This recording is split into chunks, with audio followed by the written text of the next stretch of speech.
What up, gang? This is KenZerk, KenZillion, Zikamillion, the villain feeling Trilligan, and we are back on Tsukihime. Blue glass moon under the crimson air.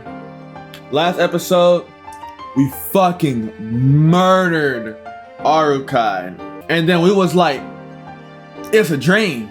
And then we was quickly after that like, it's not a dream. We did this. And then we blanked out, woke up back at home in bed, and then we was like, damn, it was a dream. So now, I think this is the part where Arukai pulls back on us. So we're about to see if it, we're about to see how it goes in this route. But, let's get into it. Man, I just finished fucking Neon Genesis Evangelion, or I call it Ava. I just finished Ava, man. Dog. Shit left me shook. I got that one song stuck in my head. If I remember to, I'll play it. Right, just a little bit. Maybe the rain stopped. I can't hear it anymore. It seems clouded outside, and the sunlight through the window is dim. Taking a deep breath, I get out of bed. I didn't sleep well last night. Over and over as I was about to fall asleep, that scene would replay in my mind to keep me awake. A crimson floor and limbs everywhere. Reason and memory are liabilities at times like these. They force me to remember things I only want to forget. It's just a dream. Why am I so bothered by it? Yes, just a dream. I should forget it quickly without a moment's delay. Knock, knock. Someone knocks on the door. It's past 6 o'clock in the morning. Who the fuck could it be this early? Hisui, excuse me. Shiki-sama, are you awake? Yeah, I've been sleeping since yesterday afternoon, so I'm awake early. So what about you, Hisui? Are you awake? What's happening at this time in the morning? Hisui falls silent. Actually, now that I look carefully, I noticed she has my school uniform in her hands. No, she doesn't. Stop lying. I don't see it. I see. You brought me a change of clothes. Yes. I'm sorry. I have shown you something you do not wish to see. Hisui keeps silent. What is it I didn't want to see? I don't get it at all. I don't understand, but thanks anyway. Just leave the clothes there. I'll get changed soon and go to the sitting room. Hisui nods in assent. What does assent mean? I'm gonna say agreement. Let's search it up. Approval or agreement, hell yeah. Gotta understand, I'm the vocab monster. Very well then. Please excuse me. Hisui begins walking silently, only to suddenly turn around. Shiki-sama, if you have the time, I will also prepare a bath for you. A bath? In the morning? Yes. You are terribly dirty, you dirty bitch. You stinky fuck. Ugh, bitch, you stink! Would it not be best for you to wash before you go to school? Hisui asked me with her usual lack of expression in a disinterested voice. Now that she mentions it, I am a dirty little muskrat. I did collapse from anemia in the park yesterday after all. So it's not unnatural. Yeah, would you mind doing that for me? I'll have time for that before I go to school if it's this early. I understand. Please come to the bathroom in about 20 minutes. Hisui sets my uniform down and leaves the room. It's still 6 o'clock in the morning. With nothing to do, I spend the 20 minutes in my room staring at the ceiling. You better clean them damn bed sheets, you dirty fuck. I entered the bath and pour water over my head, which makes me feel a little refreshed. I take a deep breath as the cold water soaks my hair. What a terrible dream. There's gotta be something wrong with me having a dream where I kill a beautiful woman like that. If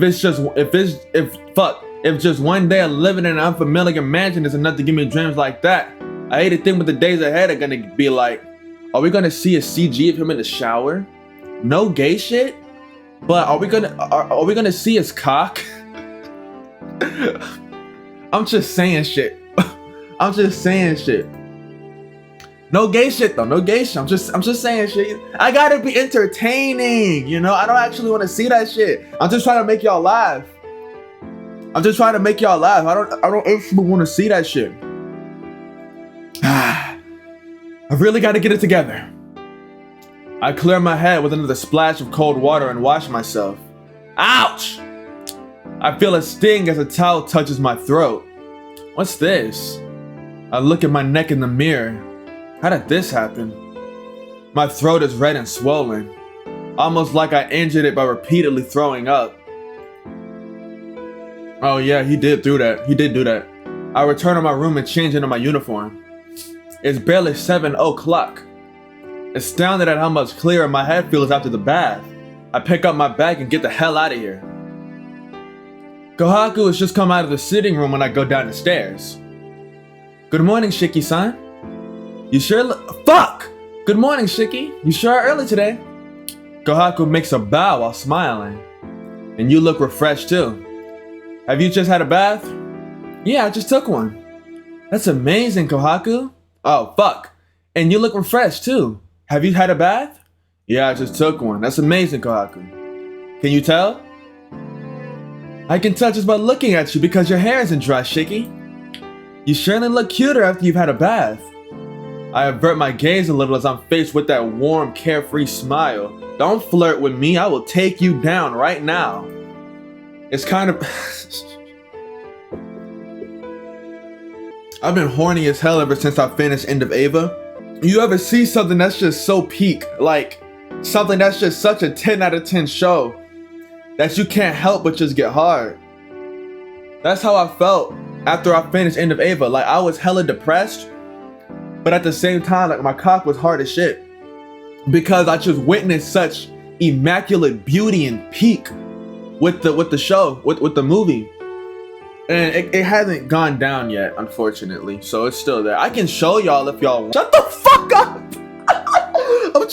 I'm sorry, I'm just talking. It's been a minute since I recorded, so I'm just saying shit now. It's kind of embarrassing.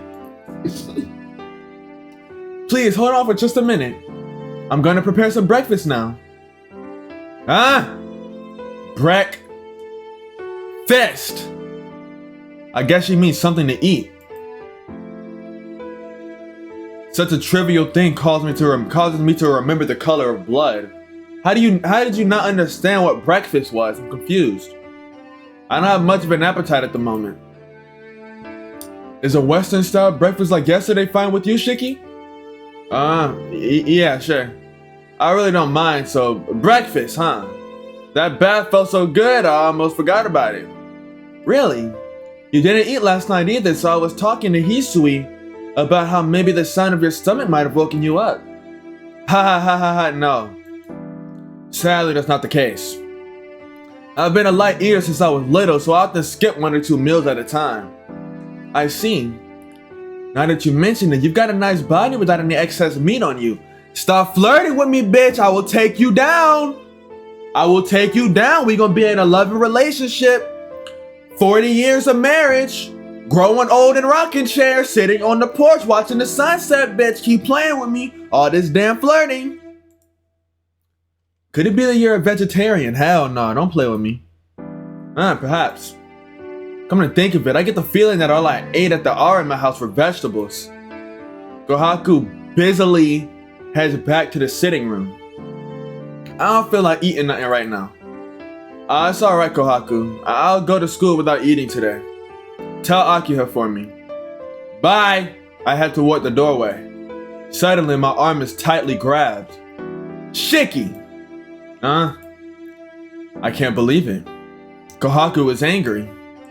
What are you saying, Shiki? Haven't you looked in the mirror this morning? Well, I took a look in the bathroom mirror, but I was distracted by my amazing biceps and pecs. You're lying. You wouldn't say something like that if you looked even once. Kohaku was seriously angry. Come to think of it, when I saw my face in the mirror, I think I saw death warmed over. I'll be fine. Just that I don't have a lot of blood in me, so I look worse than normal people. This won't do. You won't grow without eating breakfast. If you don't have an appetite, I'll prepare you something easy to eat. So please, go to the dining room. Holding onto my arm, she dragged my ass towards the sitting room. Got no choice. Really don't feel like going along with this, but I have to accept Kohaku's good intentions. Good morning, Nissan. How do you feel? Akiha greets me reservedly. That firmness about her yesterday is gone. I guess it's because she's worried about me. Good morning.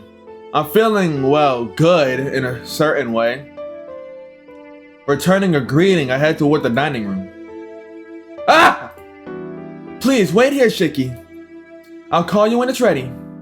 That is not her voice!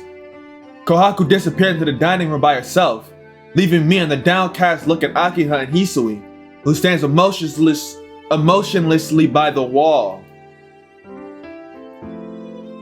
It's kind of awkward. Nissan, about last night, is it true that you collapsed in the park? Seems so. I don't really remember it myself, but if that's what Kohaku and Hisui said, then it must have happened. Oh, stop talking like it's someone else's problem, Nissan. You have a weak body, so if you ever feel bad, please contact the mansion. I will send someone to pick you up right away. Hey, listen, there's no need for that. I'm not like a primary school kid. I can make it home by myself no matter how bad I feel. Then I guess the fact you could not make it home last night would mean you are a child. Fuck you, bitch. It sucks to admit it, but Akiha is right. Yesterday was different. That kind of thing is really rare. Look, just because I have a chronic anemia doesn't make my body weak. There's no reason for you to worry about every little thing, Akiha. Yesterday was, a terminal case of bad timing. That's all. A terminal case. Please do not use such inauspicious.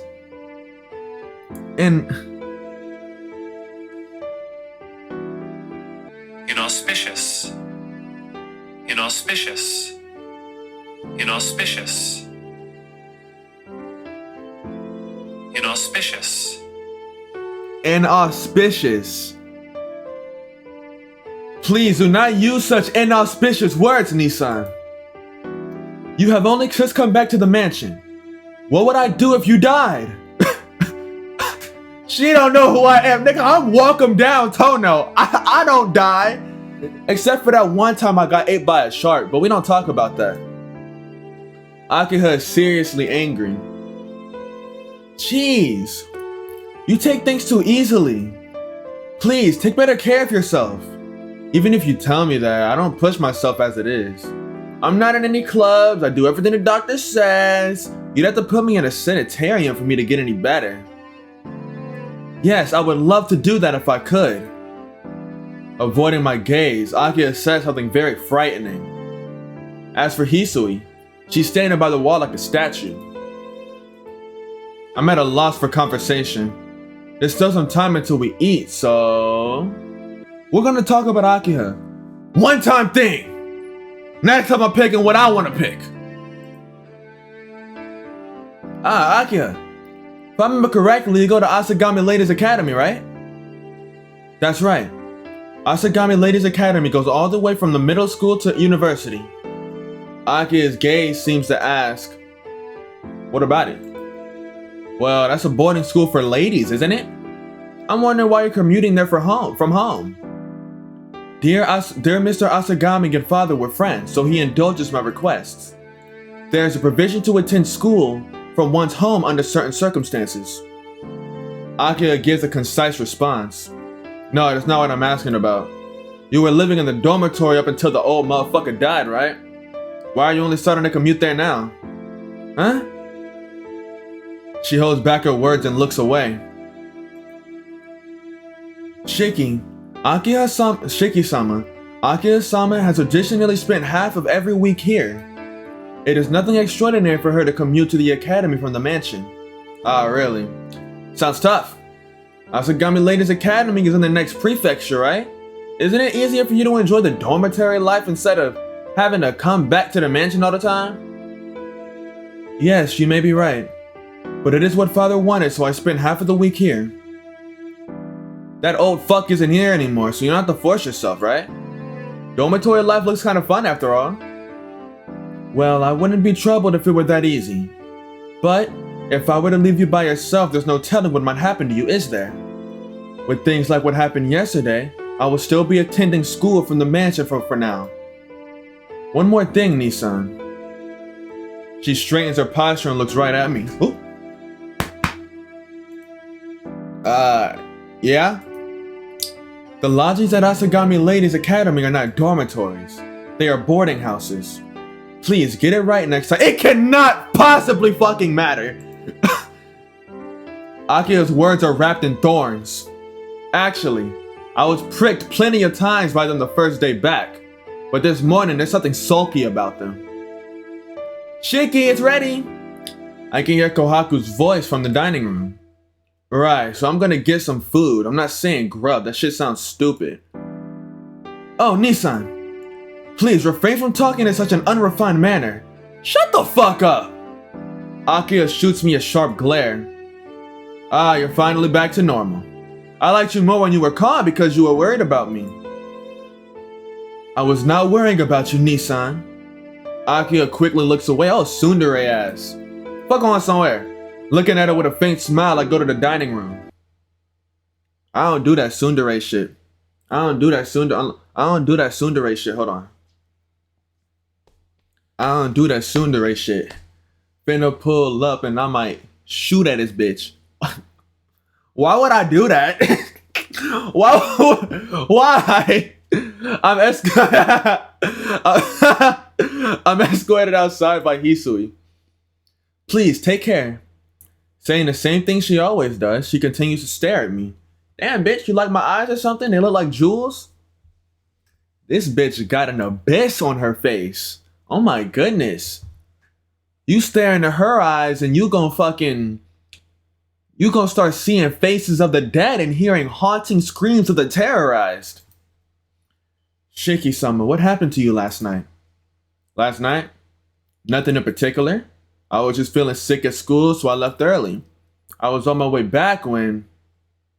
I just collapsed in the park. Well, I guess I was just being careless like Aki has said. Yeah, I'll be careful from now on. I'm not placing any blame on you, Shiki-sama, but you look like you are pushing yourself this morning. Please, take care along the way. Hisui makes a deep bow and sees me out. Sees like Persona 3. Stop. As I approach the school, I begin to catch sight of more and more students in uniforms. It's Saturday, so most of them are smiling while they walk. It's only a little way to the main gate once I pass this intersection. It's still only 7:30. Looks like I'll be able to get to school with spare time today. The light turns red and I stop in front of the crosswalk. Oh, the moment of truth. The school's fence is just on the other side. Since it's a school path, the footpath is protected by a guardrail. Even now, the students in front of me are heading towards the school gate. There's no one but students from our school on the other side at this time of day. There should be no one but the students. But between the cars rushing by, I feel like I catch a glimpse of someone in white. Arukide! Yeah, hello! What? She's there. Dressed in white with golden hair down to her shoulders. Long, slender brows and red eyes. I've seen her only once before, but there's no way I can mistake her for someone else. That's impossible. I killed her myself yesterday, cutting her into pieces. What? No. Even that's a lie. It was all a dream. Hisui told me so. No, she didn't say anything of the sort. It's just that I wanted to believe it was a dream. Then it really wasn't a dream. But then, why? Why does she exist as real as anything? The light turns green. The students around me walk towards the other side. I'm the only one amongst them who stands there stunned. She sits on the guardrail, her legs swinging idly, as if she's waiting for someone. I can't tell how long she's been waiting, but her expression isn't a grim one. Who is she waiting for? Nigga, you. She fidgets restlessly as if she were waiting for her lover. Oh, she's waiting for me, my bad. I have a bad feeling about this. Ah. The girl in white looks over in my direction. It's probably nothing more than a coincidence. She's just a stranger who looks like her. She must be waiting for someone else. If not, then this moment must surely be a bad dream too. After all, I completely and utterly killed the bitch with my own hands. But she's looking this way and smiling. Looking very satisfied at having found the person who killed her. Her smile seems to say, "You finally come." Giving a familiar wave and smile, she hops off the guardrail. Fluttering her hair, she heads towards me. Don't come. This is a bad dream. The light turns red. Don't come near me. She doesn't even look like she cares, walking straight across the street while the cars pass by. Why are cars passing by? The light is red. Follow your traffic laws. There's only a few meters between us. I'm telling you not to come! How many times have I heard that on the P-Hub? Stop! The reality before my eyes does not change even when I scream out. Screaming in a voice even I don't understand. I run from the girl in white. I run with all my strength. With no regard to embarrassment or shame, I blast through the passerby, running full speed across the asphalt. My breathing is wild as my heart screams out. But still I run. I feel like I'm going to go crazy if I don't. I look behind me. The girl in white is walking towards me. She's definitely following me. The girl I've killed is chasing me. That's more than enough reason for me to get the fuck out of here. My heart feels like it's about to explode, but I ignore it and keep it pushing. When I look back, the girl is still there. With those light footsteps, she follows me as I run away. I suck at breathing. I get lightheaded too easy. My head droops down. My arms feel heavy. My legs feel like they're gonna tear off.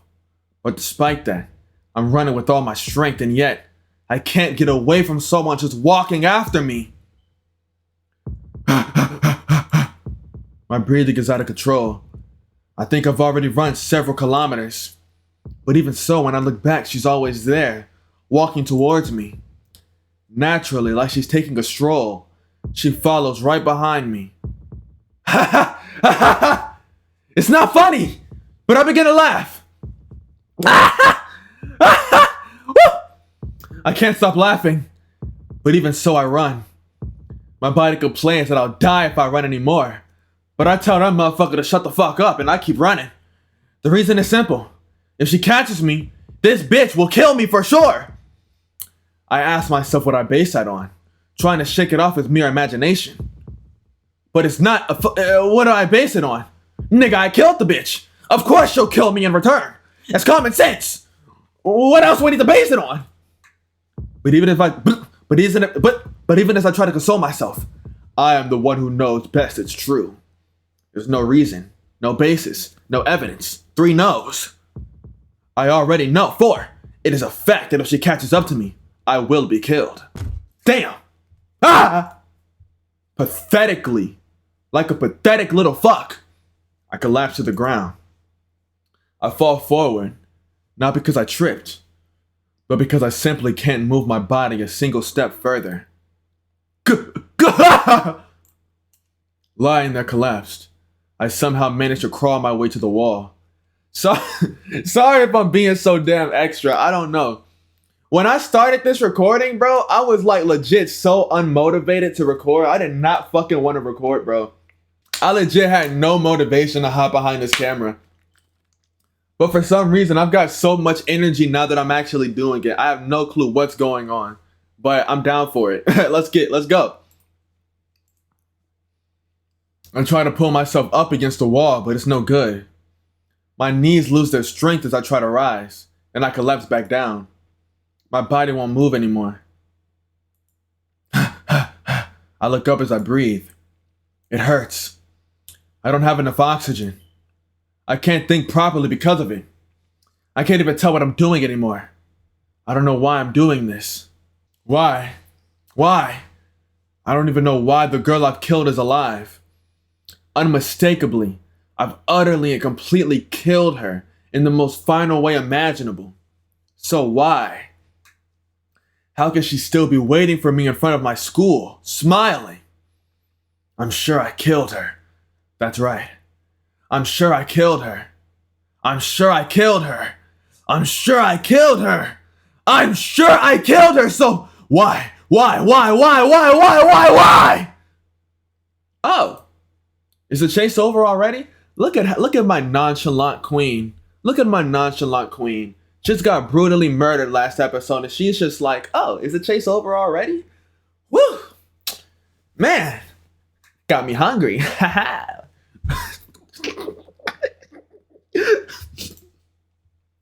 With light footsteps, she comes into the alley, shrugging her shoulders in disappointment.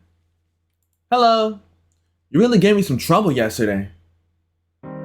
With a warm smile, she comes into the alley. I've got to run away. Thinking that, I retreat, only to hit my head against the concrete wall like a dumbass. The chase is already over, right? This is a dead end after all. No need to worry about anyone coming along or interfering. She smiles, looking very happy. Panicking, I look around at my surroundings. A desolate alley. I'm disgusted at my own dumbassery. Running away here is like asking her to kill me. It's been a long time. 18 hours since then, I finally found you. He takes another step into the alley. You! What? I definitely... Yes. I'm the girl you killed yesterday. I'm glad you remember. That can't be true. No way that can happen. Don't be ridiculous. Dead people can't be alive. That's true. But there's no need for you to be surprised. I just revived, that's all. With a curt response, she takes another step, the sound of it reaching my ears. The distance between us is gradually decreasing. Revived. Stunned, I repeat her phrase back to her. Revived? You mean some doctor saved it with some surgery? Nigga, no! Don't be stupid! There's no way any human could revive her being cut apart like that. Yeah. Then again, I'm not human. Huh? Her words are so simple, there's no way I could have misinterpreted them. I'm not human. It's what the girl in front of me said. You're not human. Jeez, isn't that obvious? Do you think there's a human being out there who could revive after being cut into pieces? She makes a good point, Shaky. There's no way a human like that could exist. Something like that is just a monster who looks human. Something that revives even when killed. Something that death is irrelevant to. Something that quickly returns to normal and starts moving even after being cut to pieces is not something you could call a human. Unless it's me. No way. It seems to be the girl right before my eyes. I try to laugh, but my throat is dry. I can't. What does that sound like?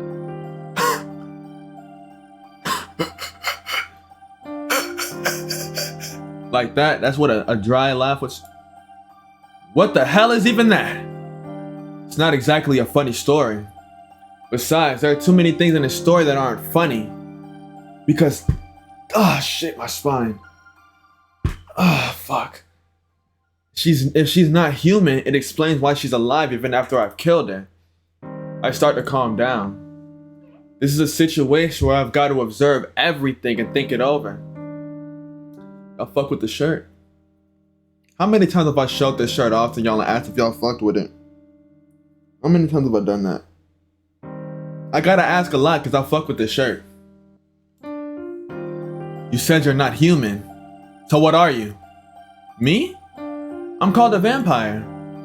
To put it in your terms, I'm a monster who lives off human blood.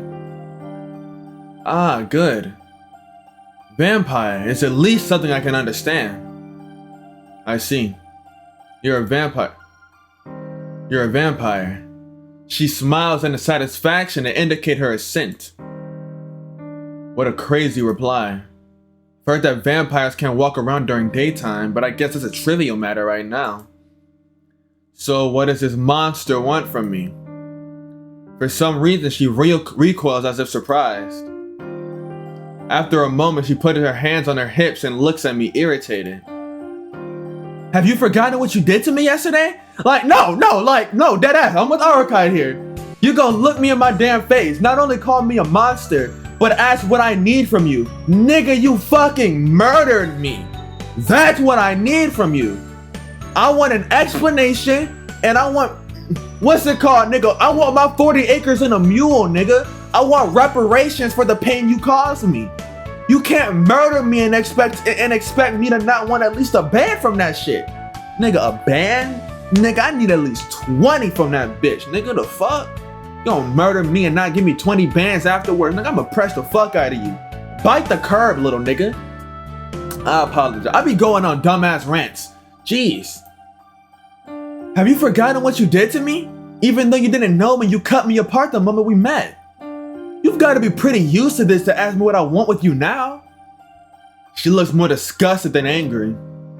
But right now, that's how I feel too. Because someone I've killed is complaining to me about me killing her. Hey, are you listening, murderer? Yeah, I'm listening. Sorry, but could you shut the fuck up for a minute? Damn. I'm reflecting on how unlucky this is, even for me. Sheesh. I have the worst luck. He's sitting here like, damn it! If only I would have killed a regular human. It just had to be a vampire. Damn! What bad luck I have! The person I murdered wasn't human. The person I murdered for no reason wasn't human. There was a girl I wanted to kill for no reason, and I killed her on pure impulse. My memory wasn't clear after that, so I calmed down, thinking it was just a dream, but it turned out to be real. What's more, it turns out the person I killed wasn't even human. Shit! I can't help but laugh. But it's not all bad.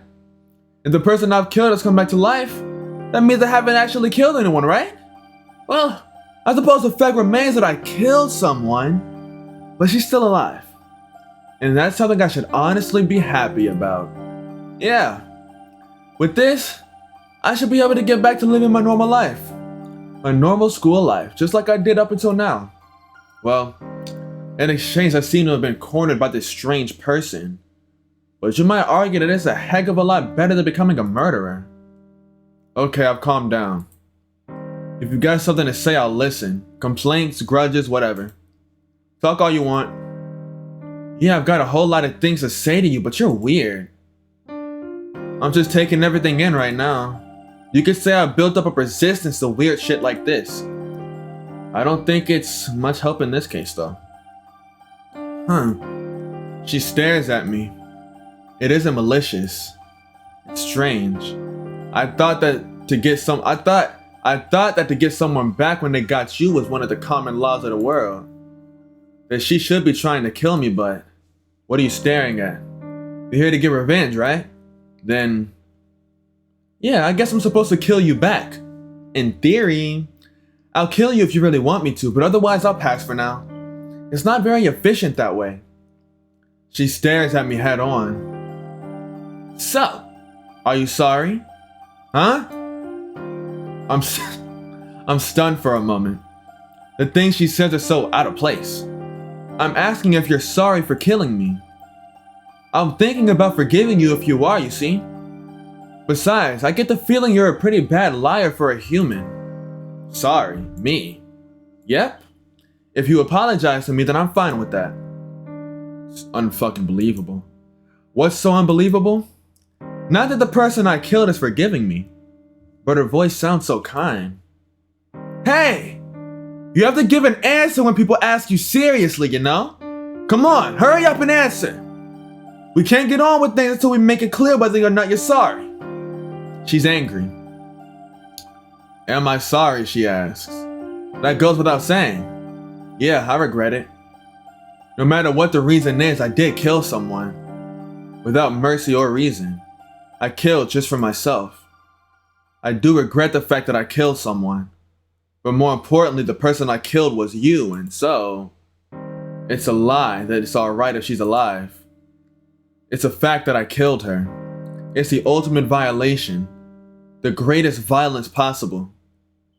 So you can get your revenge on me. I thought it was only natural you'd be here to get revenge. I hang my head, mumbling like I'm confessing to someone. I see. Huh. You're not a bad person. She smiles. Despite calling herself a vampire, she has a very honest face. I've decided I'm gonna make you help me. Fuck? Help her? I don't even know her. What is she talking about? Hey, what do you mean helping you? It's simple.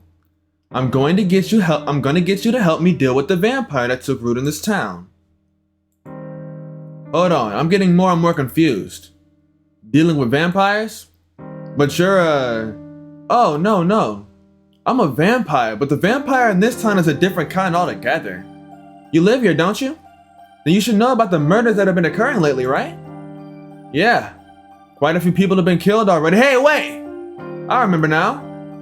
Come to think of it, all the killers' victims had their blood extracted or something, didn't they? Don't tell me that. Exactly. Even the news is saying stuff like the work of a vampire, right? It's a funny thing. They obviously know what kind of creature is doing it, but no one's going around trying to vanquish it. That's why I've got no choice but to do it for them. Wait, but vampires don't exist. Don't say that dumbass shit. Huh. She lowers her brows in annoyance. Oh, that's right. There's an unidentified person standing in front of me claiming to be a vampire herself. I don't really understand. But what you're trying to say is that you're here in this town to exterminate vampires, right? That's right. But before I could, I was attacked and killed by some unknown killer. Yeah, that really got me. It was a perfect surprise attack and I was cut into 17 pieces without a chance to do anything. I see. She must mean me. That's right. Until I was fully recovered like this, I was really planning to kill you, you know? That's the first time anyone's ever embarrassed me like that. And it took about 80% of my power to fully recover. But more importantly, it really, really hurt. It was so painful I thought I was about to go crazy. However, the pain was so great it restored my sanity. Do you know what it's like experiencing that over and over for a whole night? No. Actually, I don't want to know. So full of hatred, I went out to look for you. I was so worked up that I didn't even care about the vampire, the very reason I'm here. I knew you were a student, so that's why I waited over there for you. I don't get it. If you hated me so much, why are you forgiving me? Let's see. To put it simply, I calmed down after a while. I already used up a lot of my power and I thought it'd be more efficient to use you as a shield than to kill you. Hold on. You just said something really bad for me. Huh? Did I say something like that? You said you were gonna use me as a shield. No, I didn't. Of course. I already did forgive you, but that's just my personal feelings. You've got to atone for your murder through action, not just emotion, right? Well, even if you ask me. What's with you? I can't tell when you're being sincere and when you're not. Let me repeat it again. You killed me. You probably can't imagine it, but it takes a lot of energy to regenerate once you've been killed. Well, actually, it wouldn't be a big deal if you had just killed me, but the way you killed me was something I've never seen before. I couldn't heal the wounds, so I had no choice but to remake my body parts. That's why it took so much energy to revive. She looks angry. Looks like she's recalling her forgotten anger while she talks. Anyhow, I'm weak right now. I think I'll be able to recover after 2 nights, but if the enemy attacks before then, I'll be in danger. That's why for now, I'll have you be my shield. You'll have me do it. What are you doing? Deciding everything by yourself, fucking asshole. What? This is your fault to begin with. So isn't that much to be expected? Or are you not sorry after all? She looks straight at me with honest eyes. Duh. This is not fair. Sorry or not, using those eyes is unfair.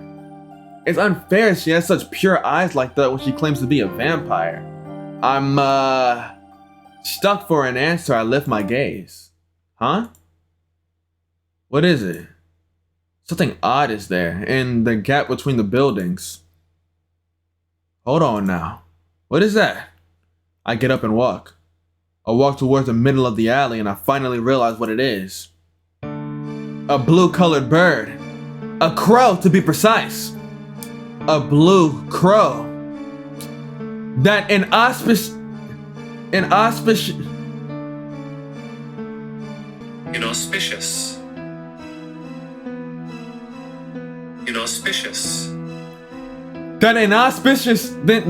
inauspicious thing I saw 2 nights ago.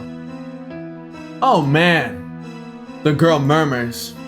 The crow just stares at us. Jeez, thanks to your slow ass, you found us. The girl looks at the entrance to the alley. Found us? Who? I cast my gaze towards the alley entrance. Then, I take a step back in shock. Before I knew it, a dog had appeared in a narrow path running into the alley. Whoa! Puppy alert! It has 4 tough legs, a tense neck like a steel frame, that far and far removed from that of a human is one made solely for hunting. It doesn't need to resort to verbal intimidation. Most humans will become nervous just looking at that kind of hunting beast.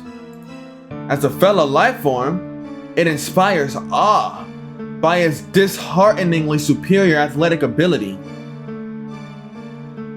I treat this like it's Call of Duty and snap his neck. Modern Warfare 3 style. A black dog.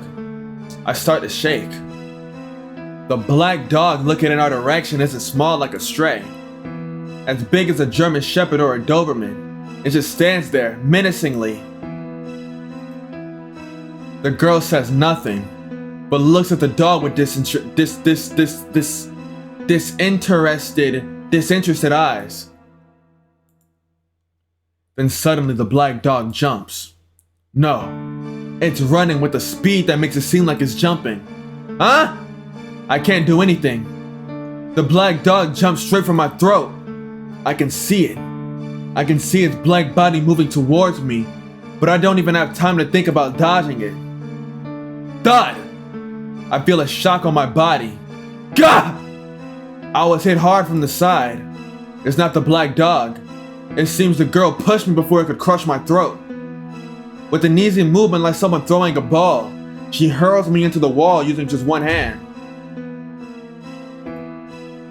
With a terrific wham! I fall on my ass. Why you? What in the world are you doing? Never mind that, keep your ass in front! The girl yells. I look. Having lost sight of me, its target, the black dog bounds towards the wall. Sticking to the wall like a lizard, it jumps again. It bounces from the wall towards me. The black dog's path is like black lightning. Why is it after me? What did I do?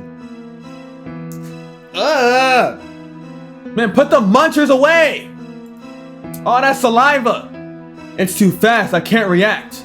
The black dog opens his mouth full of toofuses and salivas. This time it clamps down towards my windpipe. Gah! I close my eyes. The dog's teeth sinks into my throat. But in that instant, the dog lets out a yelp and releases me. Huh? That's impossible. The black dog lets out a scream and leaps straight up. There's nothing there, but nonetheless it flies high into the sky by itself. Just like that, the black dog, after going several meters into the sky, makes a scream and falls back down onto the concrete. No, perhaps more accurately, it was hit into the concrete. Do y'all think there are people who make games that have like animal noises? And when they need a sound like for the dog in the game being hurt, they actually like slap the shit out of their dog to make it make that hurt sound? That's interesting to think about, but that's very fucked up and I hope that doesn't happen. What was that? Jeez, you just made me waste more of my energy. The girl quietly approaches the black dog. It's crushed against the concrete like a pressed flower. Damn. That's quite a mongrel of a familiar. I suppose it was some kind of scout. The black dog liquefies into some kind of tar-like substance and is absorbed into the concrete. It melted. No, maybe it's just dissolving. It can't be, can it? There's no way chaos would be in a place like this. Heaving a long sigh, she approaches me. Oh, you don't seem to be hurt, so there's no problem. She's mumbling something. My throat. I can still feel the dog's teeth sinking into it. Hey, what was that thing? A familiar of an enemy vampire. We were discovered because you weren't being clear. Discovered? You mean by that enemy vampire you mentioned? Yeah. This isn't good. Looks like I really will need you as a shield now. She says it so casually and with a smile. Stop saying such crazy things, you idiot. You saw me. What do you think I can do? You're a lot better off by yourself. Not really. With the power I just used to protect you, I really am empty now. What? What in the world? I'm grateful she helped me just then, but still. I can't do it. I can't. I don't have the power to drive away something like that. Sorry, but I can't even be a shield. Nigga think he Shinji Ikari. I can't do it. I can't do it. Liar. You killed me. Why would you lie to do something like that? That was something I don't even understand myself. No. Look, I can't do it. I'm just a normal human. I can't help you. Not true. All you have to do is keep watch while I sleep, that's it. You can do that much without any problems, right? She looks straight at me. Somehow those eyes are making me weaker. I'll cooperate. You better cooperate!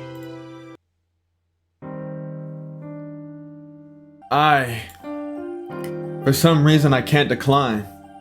I did kill her after all. It's my fault she's weak and has to ask others for help. It is my responsibility. Besides, although I've only known her for a little while, she doesn't seem like a bad person. So how about it? Can't a human like you cooperate with a vampire like me? Well, that would be the obvious answer, but... Oh, don't look at me with those eyes! Why is it? It's making me feel overcome with guilt and unable to refuse. Now that I've gotten myself into this mess, I won't be able to sleep at night if I just deny our responsibility. Man, I just know I'm gonna regret this. So yeah, think I could probably do it. The enemy's a serial killer, right? As a resident of this town, I'd probably be struck with some kind of divine punishment if I refused to help you. Huh? You mean, I'm not gonna be a shield, but if it's just being your lookout, I'll do it. I feel disgusted at how stupid I am soon as those words are out of my mouth. I feel disgusted, but there's something about her deeply shocked expression that's, wow, are you serious? I'm really a vampire, you know? Hey, listen, why are you saying all this now after you threatened me so much? That's true, but... Well, whatever. If you're gonna cooperate with me, then I should be grateful. With a very happy expression on her face, she approaches me as I lie there on my rear up against the wall.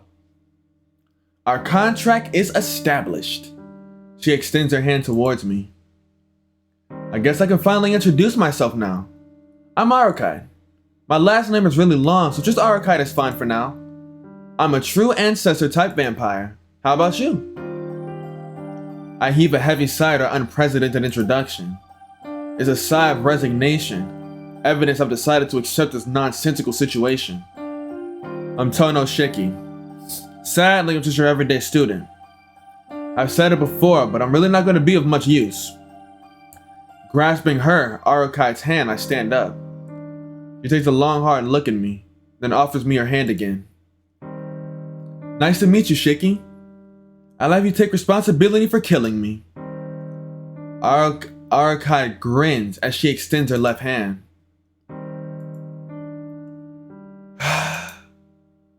There are all sorts of responsibilities in this world.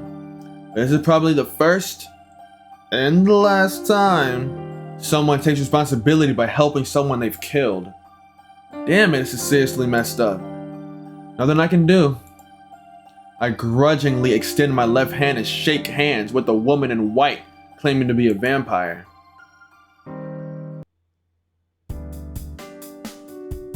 This is a pretty nice room. I'd have no problem spending the night here. Oh, this is a pretty nice room. I'd have no problem spending the night here. Arukai looks around the hotel room. I've got nothing to say for now. My room has probably already been discovered, so let's hide out here for the night. Oh, you don't have to worry about money. I'm rich, so I'll treat you. Speaking cheerfully, Arukai closes the curtains. She also turns off the light so the room becomes dark as night. I sigh. What are you thinking, Arukai? I'm thinking about all sorts of stuff. No, that's not what I mean. I'm asking why you've rented a high-class hotel, not a cheap one, and why you rented out the whole top floor. I try to say this, but I stop. Right now, my job is to guard this so-called vampire and nothing more. But we're not gonna ask any useless questions. No, fuck it. Do whatever you like. You're weird, Shaky. Suddenly getting mad and going silent like that. I just don't get you. Arukai lies on the bed, smiling like she's having fun. I'm gonna sleep until the sun sets. You'd better rest while you have the chance. Vampires don't move about in daytime, so you'll be on guard for real during the night. Do you realize you just said something that completely contradicts your existence? Oh, it's alright for me. Oh, I guess it's almost my limit. Good night, Shiki. Wake me up when the sun sets. Hey! Like a machine whose power is cut off, Arukai suddenly sleep. She's so defenseless. Right now I could run away if I wanted to. She did force me to come with her after all. I could easily run away now. And I don't have that impulse anymore, but I even killed you once yet. How is she able to suddenly fall asleep despite that? I look at Arukai's face as she sleeps on the bed. Her plump chest rises and falls. Let me see. It looks like she's breathing, but her body isn't moving at all. It's like the air around her has stopped. It's so tranquil, even I might stop moving. What a peaceful slumber. A kind of defenselessness, as if she had absolute trust in me, even though we've only just met. What a dumbass. She's so stupidly honest I might start to worry. But aside from that, this is a turning point. This may very well be the point of no return for Tono Shiki. I should be a skit. No, I can't leave her alone. I did promise after all. No matter what it was I promised, I can't break it. Arukai is sleeping. Her face is a pale white, like that of a sick person. Arukai said she was weak. She said she was at her limit just a while ago, so I don't think she considered what I could do after she went to sleep. This room is quiet. We're on the 11th floor, the top floor. Since she rented out the whole floor, there are no other guests here. The only sound is Arukai's breathing. When I see her like this, she looks nightmarishly beautiful. That white, smooth skin and that silky light blonde hair. The soft lines of her body and those long eyelashes that look like swift brushstrokes. A perfect body down to even the small details. The like of which I've never seen before. No, to be more precise, the kind I never would have seen in my entire life. Vampire or not, Arukai is a girl. I have to take responsibility for the fact she's so weak now that she falls asleep instantly like she just did. You have to take responsibility for your own deeds. A part of my childhood education makes an appearance in my head. Sensei even told me, my eyes are strange, so they would in turn attract strange things. Then I should be prepared to take responsibility. At the very least, I should keep my promise to protect her tonight. White. The kind you see when you wake up. That color calls for some nostalgic memories to mine. Nigga finna go in a flashback? I don't give a fuck about that shit. A hot summer day. The blue sky and large columns of summer clouds. The scenery slowly wavers in the heat. The voice of cicadas. Are they crying? The sound of cicadas. The cry of cicadas. Chirp! Chirp, chirp! Chirp! Chirp, chirp! Cicada shells are lying in the clearing. As if the sun is right by my side. The clearing is roasting. A hot midsummer's day. As if the entire world became a frying pan. Wah! Ooh, ooh, wah! Wah! Ooh, ooh, wah! Wah! Ooh, ooh, wah! Akiha's crying. Akiha, who would always obediently stay close behind me, is brimming forth with tears. A child lies collapsed at her feet, soaked in blood, killed. The corpse of a child about my age. A cast-off cicada shell. My 2 hands are red with the blood of that collapsed child. Shiki! The adults are coming. The fallen child is still dead. The adults are yelling. Did you kill him? That dream. A dream I've forgotten even my dreams. I feel like I remember. Shaky! Hey, wake up! The sun's already set. Someone's shaking me. A somewhat unfamiliar voice and the touch of a cold hand on my shoulder. Huh? Arcade is standing right in front of me. She's already woken up and it's pitch black outside. I glance at the clock and it says it's already 8. It's not I told you to wake me up when the sun went down and you go fall asleep. Shit. Sorry, I was feeling out of it. I don't remember when I fell asleep, but I'm sure it was while I was staring at Araka's sleeping face. Jeez. You lose your qualification as a bodyguard like that. If the enemy had to tell we were both sleeping, we could have both died, you know? Said I'm sorry. Besides, you said it was safe during the daytime. I can't say that for sure. Familiars like the ones we saw this morning could have come for us. Arakite is angry. Well, she's got a right to be. What? I've got no right to talk when I, the bodyguard, dozed off while she was sleeping. And besides, I am a vampire, you know? How can you just sleep there without feeling any danger? I don't want you to be afraid for no reason, but it'd be nice if you were at least tense enough not to sleep. I take that back. Arkai does not seem to care that I didn't do my job as his bodyguard. She just doesn't seem to like the fact that I fell asleep.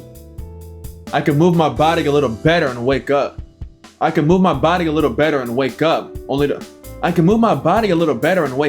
to find you sleeping there happily. You look so vulnerable. I was seriously starting to feel uneasy that I might not have the dignity befitting a vampire. Well, I don't think she has much dignity. You were just as vulnerable yourself. I killed you once before, remember? You can't guarantee I won't do it again, can you? Araka gives a surprised look as if she had only just realized it. Now that you mention it, you're right. I wonder why I did that. I guess I had complete confidence in you since we spoke in the alley. Well, saying that doesn't make me feel bad for her. Okay. Since you trust me so much, I'll try my best. So, should I just keep watch from now on? Yeah, until sunrise tomorrow. I can't leave the room, so be on guard if someone comes up to this floor. Be on guard, huh? Being on guard is going to do me no good if one of those black fucking dogs from this morning comes for us. I let out a sigh. As expected, this is too heavy a role for me. Let me ask you something. Was the black dog that attacked us this morning something your enemy sent out? I don't think so. It was probably for surveillance. His patrol route happened to pass through where you and I were talking, and it seems my presence was revealed as a result. Revealed? To your enemy? That's right. If I'd been in perfect condition, it would actually save me some time. But right now it's the opposite. If I were attacked now, I'd be the one annihilated. That's why I have to hide out like this and for now until my power returns. Arukai's enemy. In other words, the serial killer who's been causing a stir in this town, a vampire. Arukai, I want to ask you something. Will you answer my question? I don't mind talking. Why are you being so formal all of a sudden? Yeah, I haven't asked you the most important thing yet.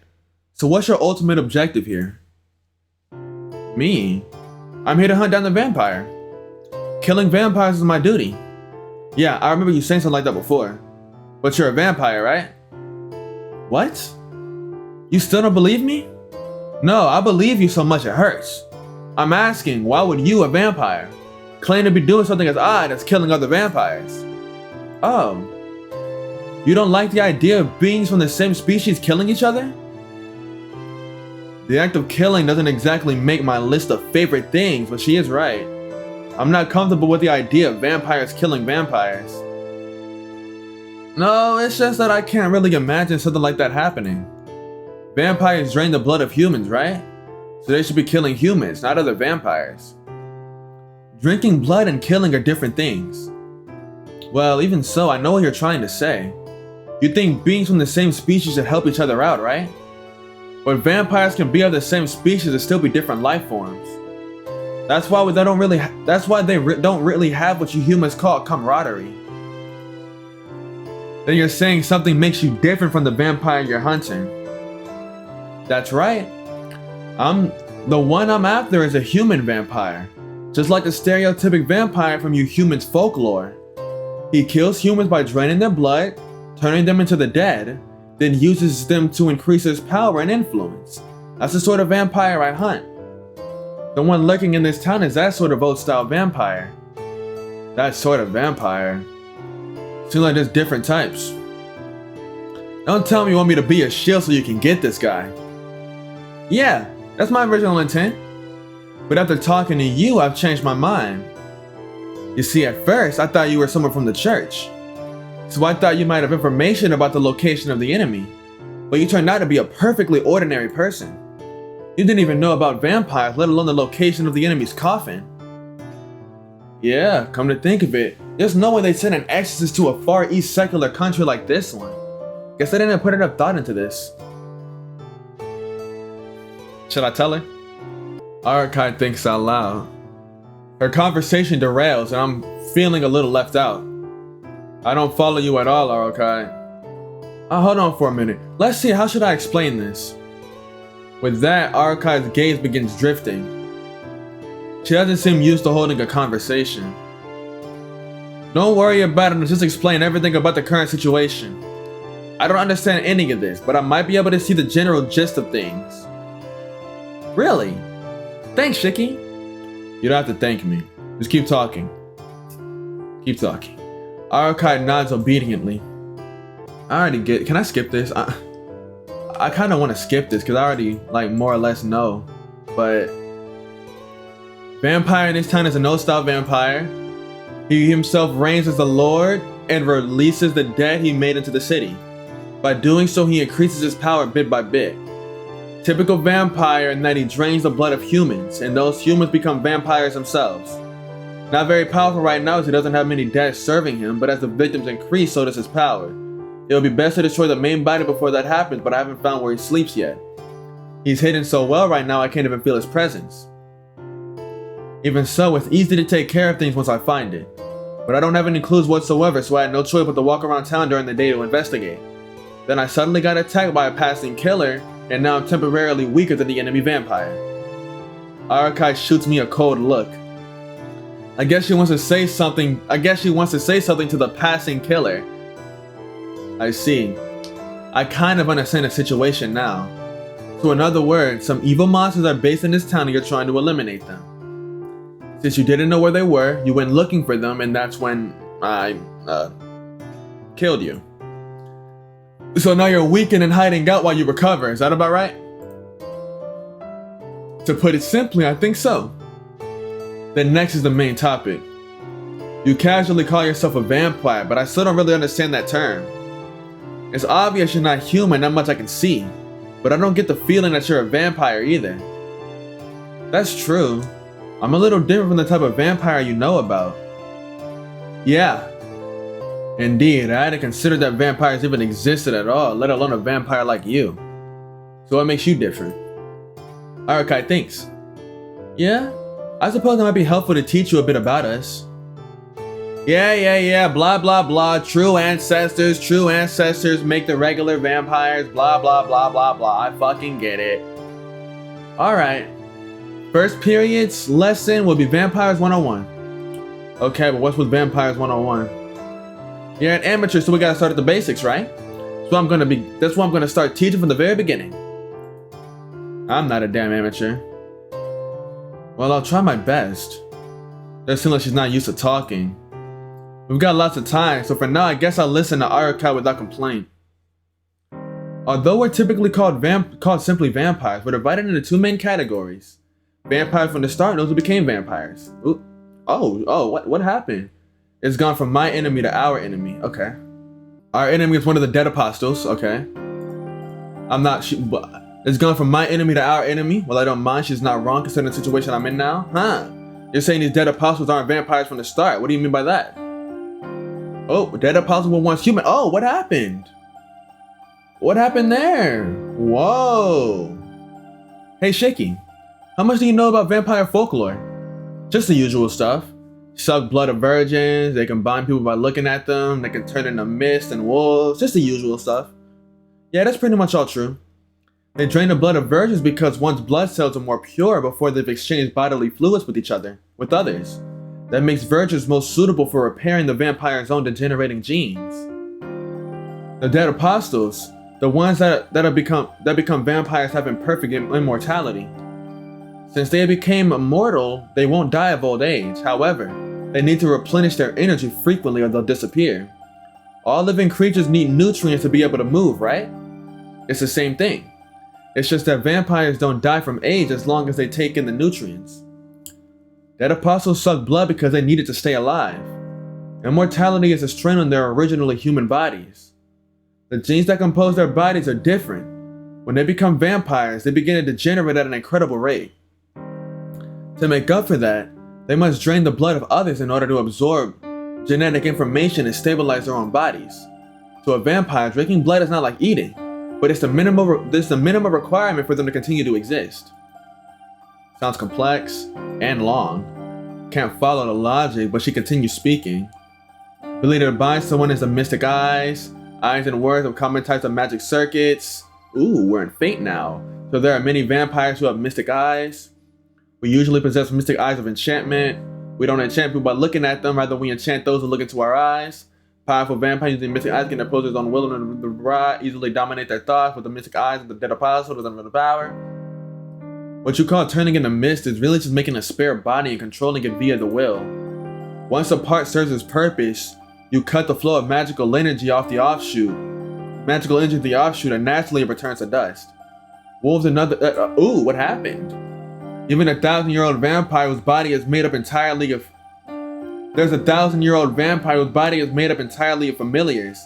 They say it contains 3-6 beasts within his body, or something like that anyway. I wonder who she's talking about.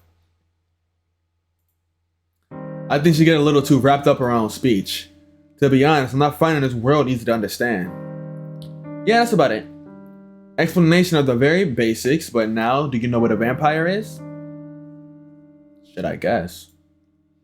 The reality of Arakai being a vampire begins to feel harder and harder to accept. Now it's my turn. Actually, there's something important I've forgotten to ask you too. What? You're not gonna learn anything from me. I'm not a vampire or anything, just an ordinary student. Huh. Then let me ask you this, Shiki. How exactly did you kill me? Huh? I'm asking about the method you used. I'm resistant against stuff like runes and Kabbalah, so those don't work on me. The only things I'm not resistant against is magic I've yet to experience, which is probably limited to the ancient Shinto in this country and the treasures in South America. No, not even those could kill me that much. Answer me, Shiki. What kind of occult artifact did you use to incapacitate me to that degree? Occult artifact? What's that? A catalyst which stores idea and history. Jeez, you've got sacred treasures in this country too, don't you? They're usually something like staffs and swords, jewels and masks, conceptual weapons that can be used against nature itself. Come on, Shaky. Are you sure you're not someone from one of those fields? What field? I told you, I'm just a student. I study the game. I don't know anything. That's a lie. There's no way a human who's not even a magus can hurt me. Are you hiding something from me, Shaky? Arakai gives me an angry, cat-like, kitty-like stare. But even if she looks at me like that, I'm not hiding it. Oh, wait, I am hiding something. Actually, there is one thing.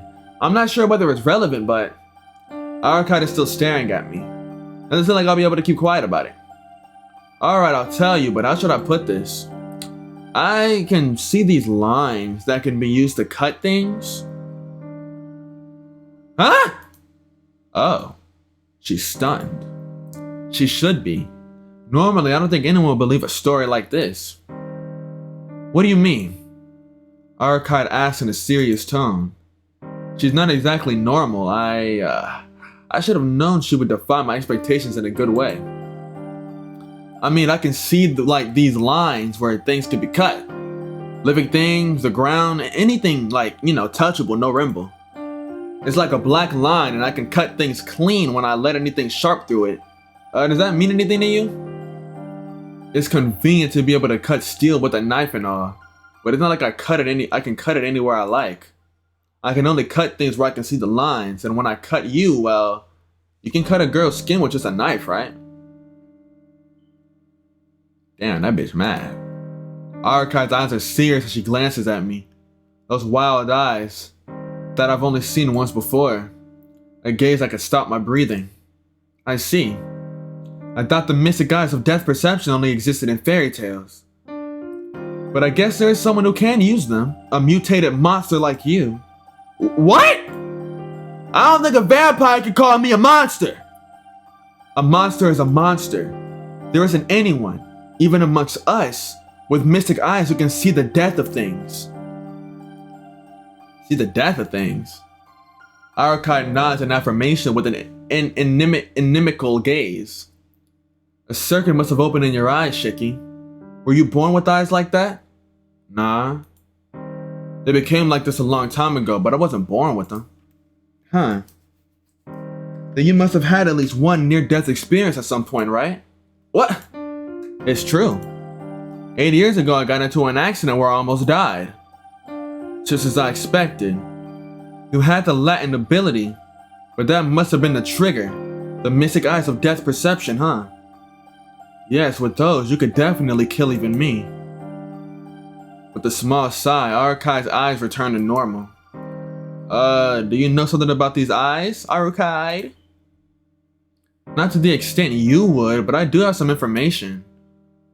What you see is the end of all things, the point where things can die easily. To put it simply, the time of death for everything in existence, that is, death itself. I remember now, that time. When Sensei gave me these glasses, she told me something similar to what Arakai said. But there's a subtle difference to what Sensei said and what Arakai said. What I'm seeing are only lines, and not something as disturbing as death. What are you saying? What I see are just the lines where things could be cut. I'm telling you, those lines are the death of an object. Listen, Shiki. Everything in existence has an end. There are differences to when, but it's an end nonetheless.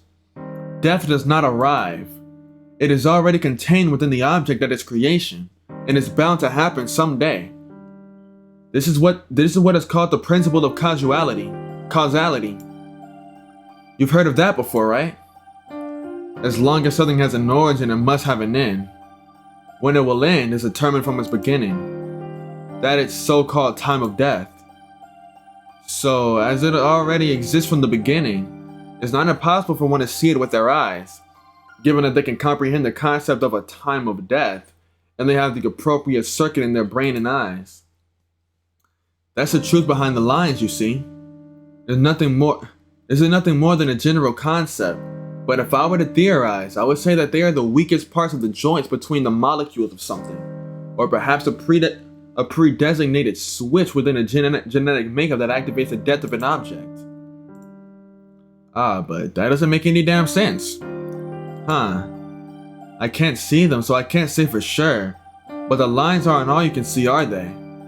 I would think there would be points more than lines. That's right. When I first saw Arukai, when I wasn't myself, when I took off my glasses, I could see the usual scribbles and black points where the scribbles seemed to flow from. There were.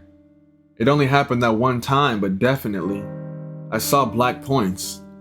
There were several on your body, and the black lines flowed between them, joining them up. If I had to make an analogy, I would say they were like blood vessels. I see. The lines where things can die easily and death itself, huh? I'm surprised you've stayed alive up until now like this. You must have a very tranquil heart, Shiki. Arukai says this philosophically. In my own way, I understand what she's saying, but I don't want to believe none of that shit. What? No way that sort of thing exists, let alone me being able to see it? Well, you are seeing it. Usually when you cut a living being's neck, they die. This means it stops when you've cut it. Conversely, you can say that if you can't cut something's neck, it won't die. This is about me, so this is about me, so just consider it an exception. But in your case, you can ignore the cause. Even against that which is immune to all external effects, you kill first. What is killed then becomes dead. It's not that it stopped because you cut it, but in your case, you stop the object, and as a result, it is cut. See? What else can I call you but a monster? You may just call them lines along with something can be cut, but those eyes are more special than those possessed by any other user of supernatural power in history. You, Shiki, have the eyes that can cut anything, that can kill anything, just like death itself. I'm at a loss for words. If that really is what I see, just like Arukai is saying, those black lines really are the time of death for all things. Then everything around me is filled with death. So what? If it's all as you say, I should be able to kill even you. Really? Then let's try it. Arukai opens the curtains. The lights are off. The only illumination is the faint moonlight coming in through the window. Come on, it's alright. Try it, seriously. Oh wait, could it be you can't see them with those glasses on? Are you sure about this?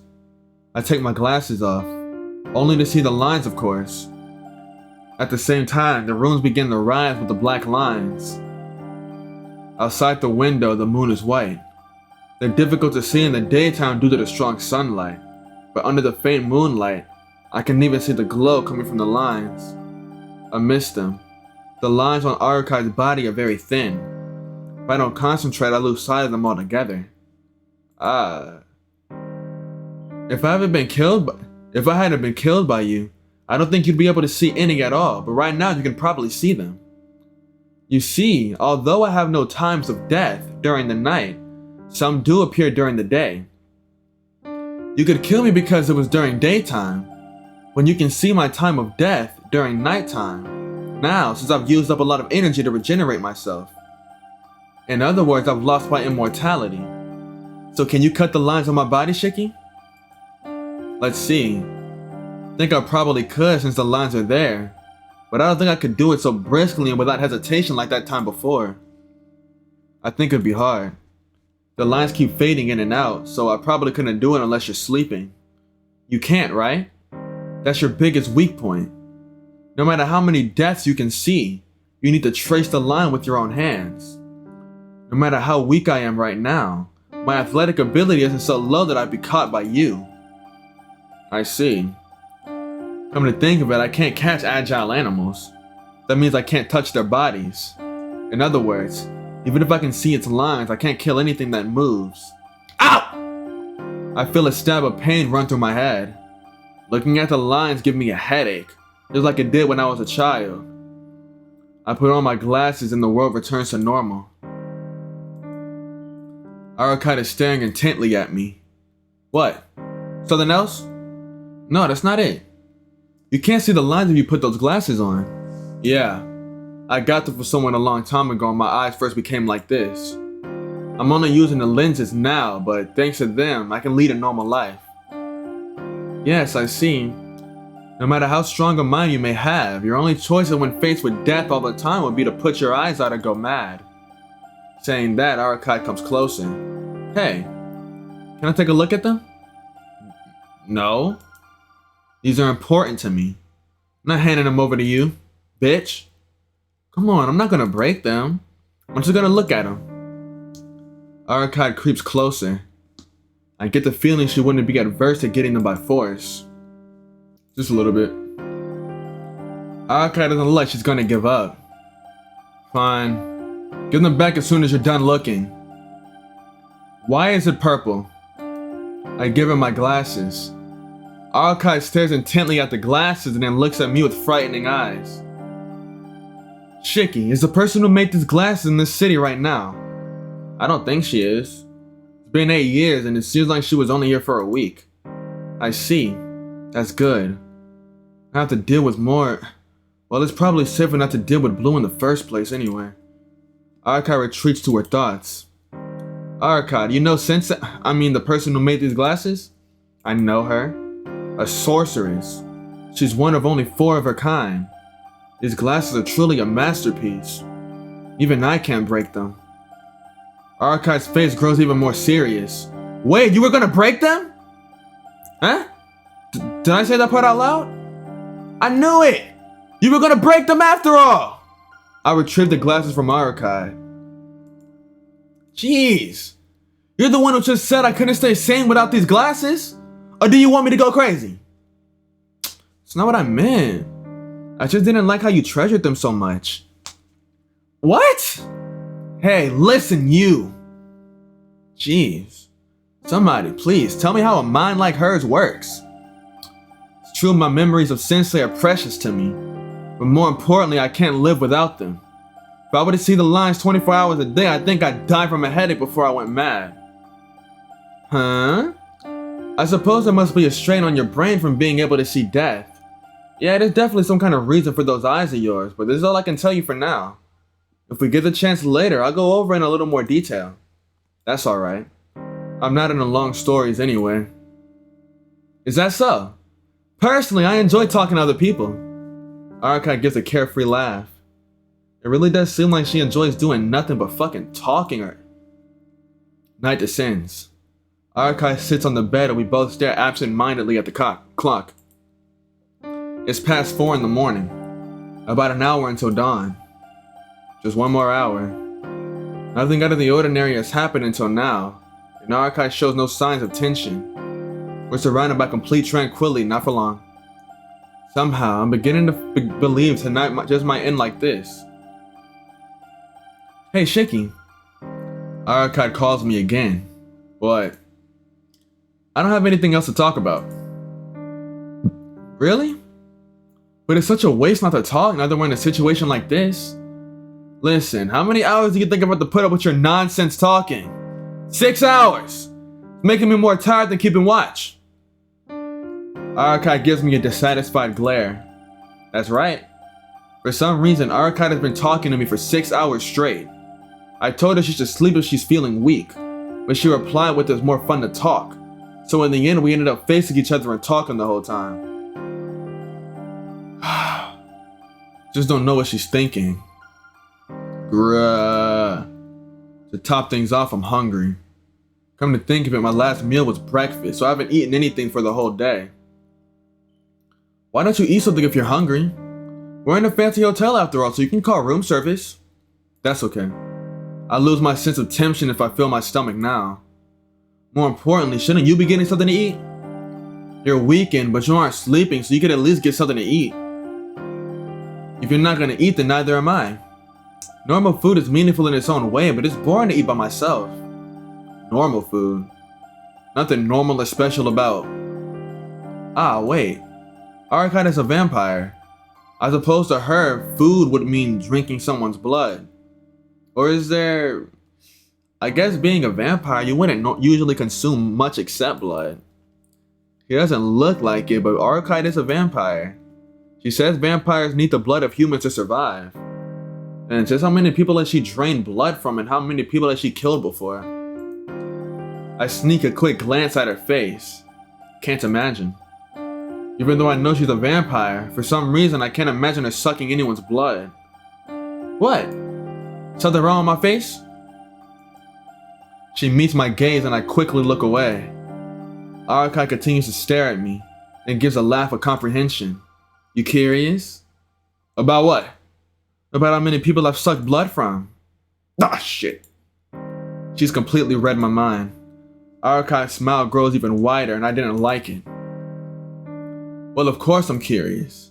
I am helping you, so if I don't know, I won't have any idea when you might have a change of heart and try to attack me. That'd be a problem. I see, Arakai says. Well then, here's a question. How many people's blood have I sucked so far? She bounces lightly up from the bed and walks to the window. How many people? That's... Arakai gives a cheerful smile and suddenly looks in my direction with an air of delight. Damn it, it's obvious she's trying to provoke me. Fine, I'll answer. Let's see, it has to be in the hundreds? Sorry, you're off. Then in the thousands. Nope, that's wrong too. Damn, you hungry ass bitch. Arakai laughs like it's so funny. Somehow this feels really frustrating. Damn! Then, well, I doubt it's the case, but in the tens. That's wrong too. Oh, really? Tens, hundreds, thousands. Do you really see me as that sort of person? That's so mean. That would make me indiscriminate. Am I wrong? Vampires are indiscriminate, aren't they? Even humans get hungry merely by being alive, and when it's a matter of life and death for you, you wouldn't be picky either.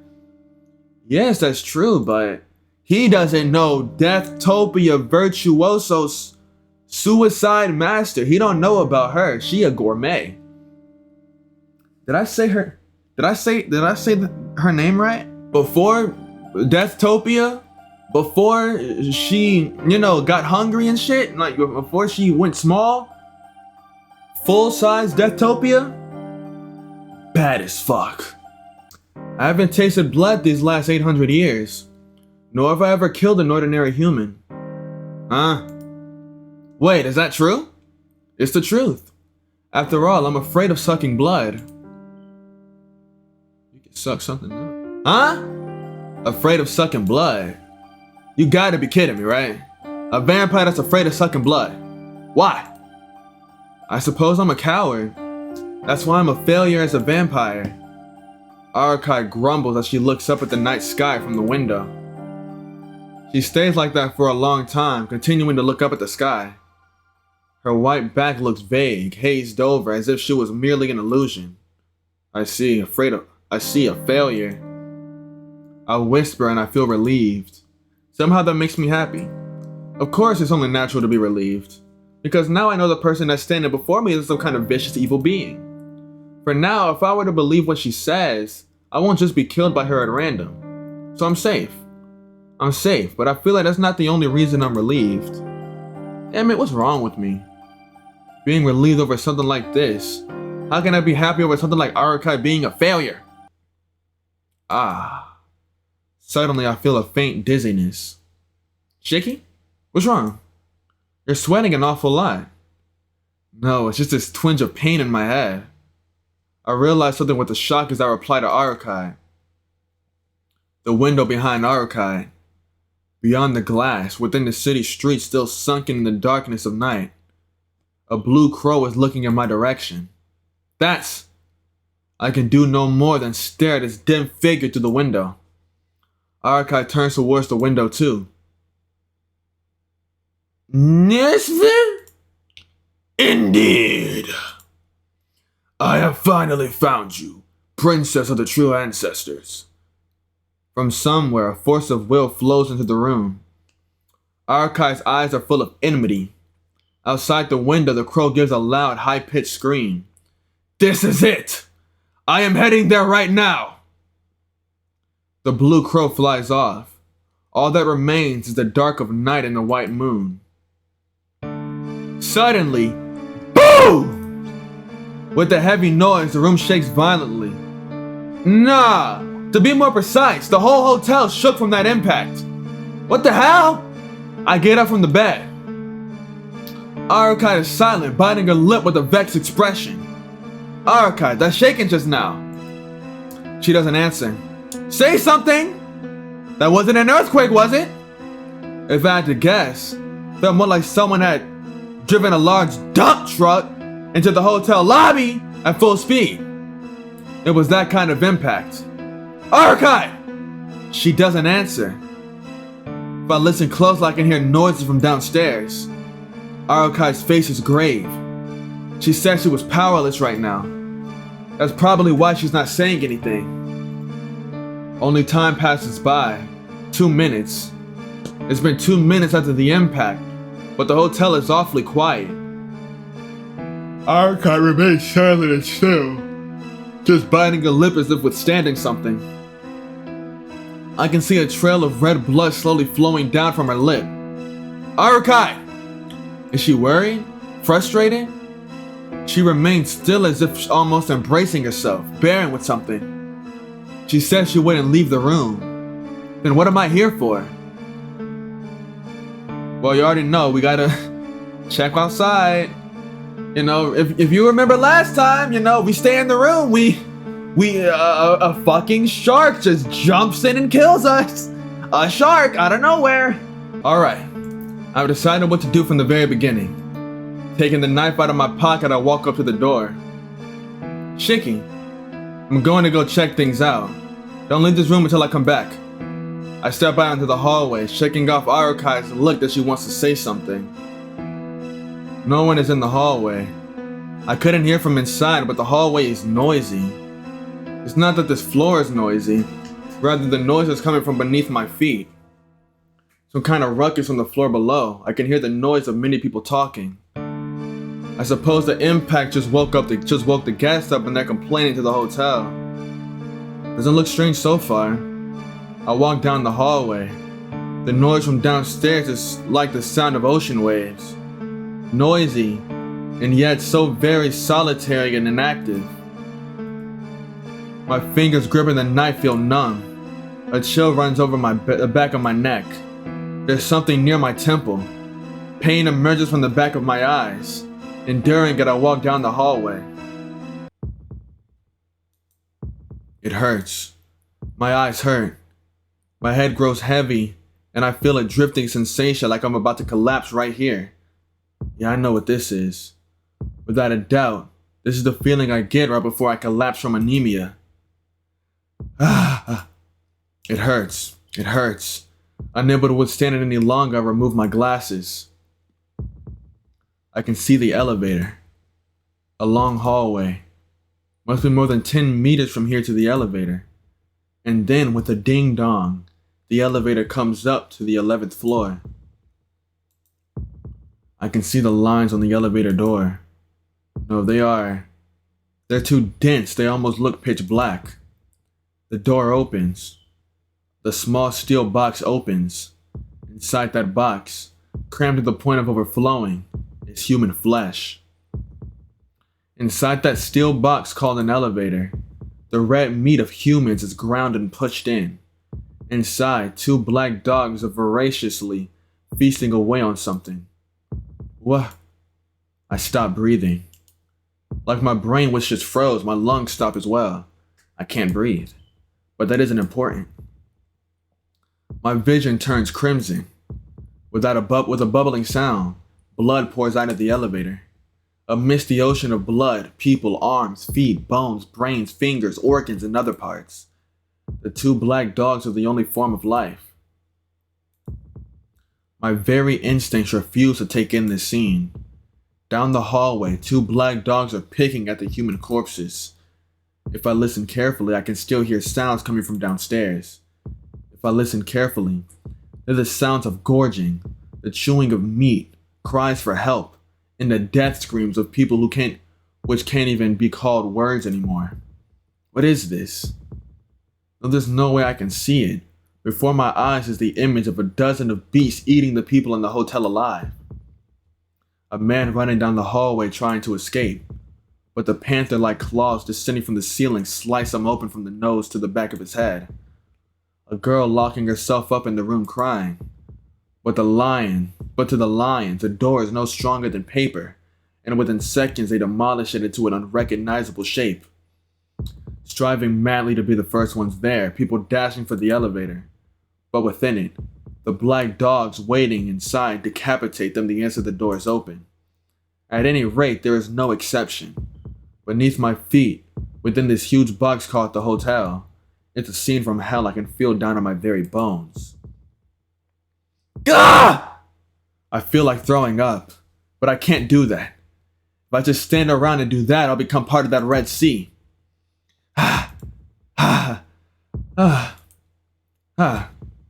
I resume my breathing. I grip my teeth hard. The dogs inside the elevator notice me. All the sounds from below have ceased. In other words, there's no longer anyone alive. Take a little rest. Anyways. The two black dogs begin to run. Of course, towards me, the last prey. The black dog is coming for me. On their bodies, I can see an infinite number of lines, and on their foreheads, the point of death. But even so, my paralyzed mind does not order my body to fight or run. The first black dog leaps.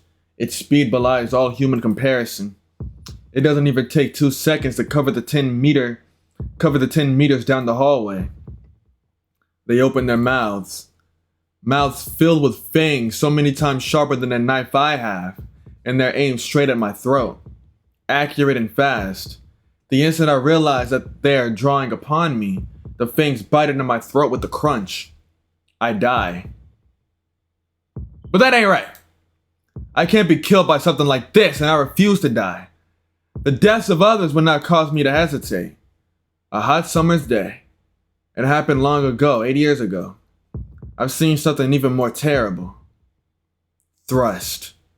I thrust my knife into the forehead of the black dog biting into my neck.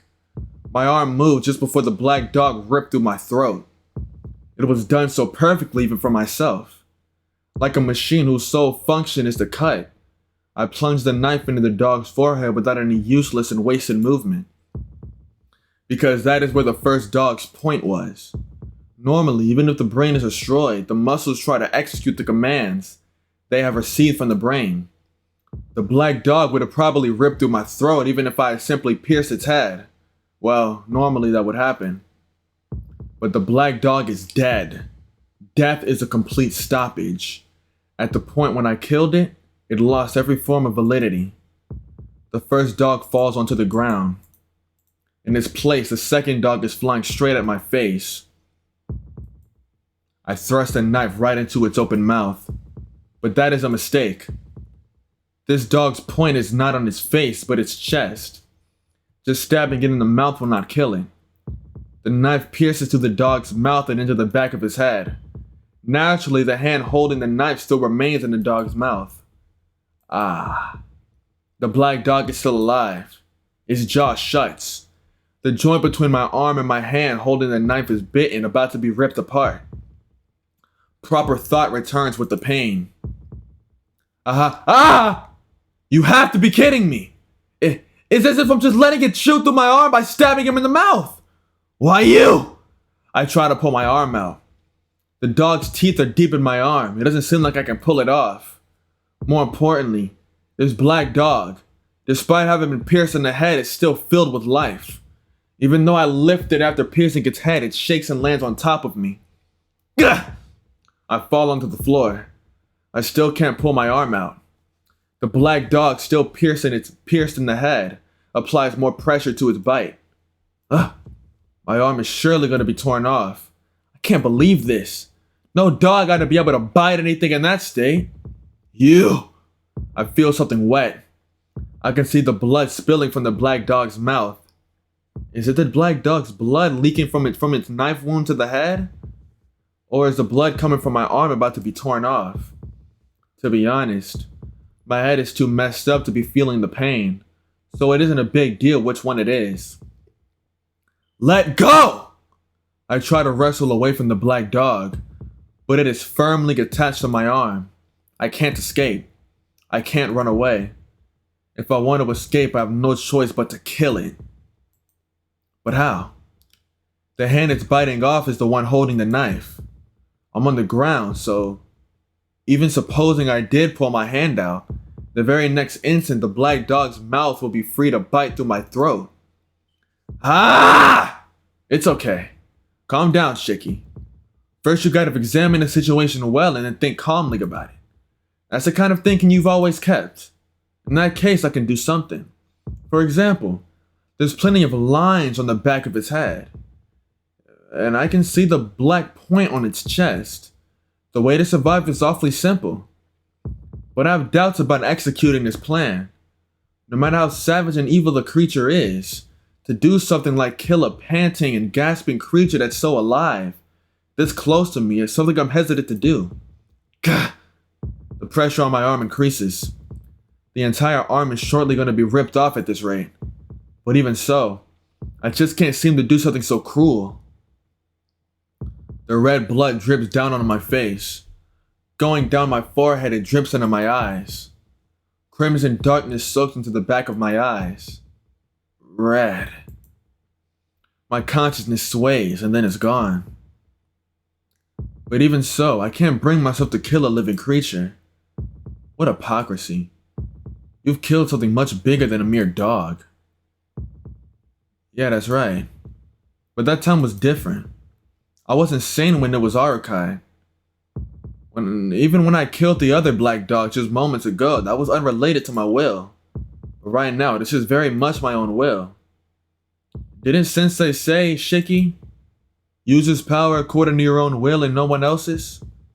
That's why, as myself right now, I can never take a life for granted. That too is hypocrisy. Because long ago you... Ah... That is a nightmare from my childhood. See? What are you waiting for? It was a hot summer's day. Kill or be killed. Before my eyes, the blood-soaked shadow of a boy. You've already... Hot red blood on my hands. Haven't you killed someone once before? Ah! I thrust! I don't pull, but rather thrust deeper into the black dog's head. I can hear it yelping right in front of me. I think the black dog is crying out. With my arm in its mouth, it cannot properly cry, but it's crying anyway. I'm sure that's how much it must hurt. I don't give a fuck.